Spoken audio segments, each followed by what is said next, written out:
ஒரு கிராமத்தில் ஒரு விவசாயி வாழ்ந்து வந்தான். அவனிடம் ஒரு வாத்து இருந்தது. ஒரு நாள் அந்த வாத்து ஒரு தங்க முட்டையிட்டது. விவசாயி அதை பார்த்து ஆச்சரியப்பட்டான். இது உண்மையா என்று எண்ணினான்.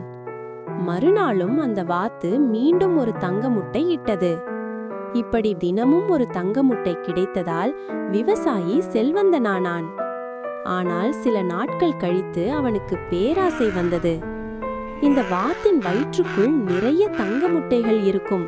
அதை ஒரே நாளில் எடுத்துவிட்டால் நான் இன்னும் விரைவாக பணக்காரனாகலாம் என்று நினைத்தான். அவன் வாத்தை அறுத்து வயிற்றை திறந்தான். ஆனால் உள்ளே சாதாரணமாகவே இருந்தது. தங்க முட்டைகள் எதுவும் இல்லை. அப்போதுதான் அவன் தனது தவறை உணர்ந்தான். தினமும் கிடைத்த தங்க முட்டையையும் இழந்தான். நீதி: பேராசை பெரும் நஷ்டத்தை தரும். பொறுமையும் திருப்தியும் வாழ்க்கையில் முக்கியம்.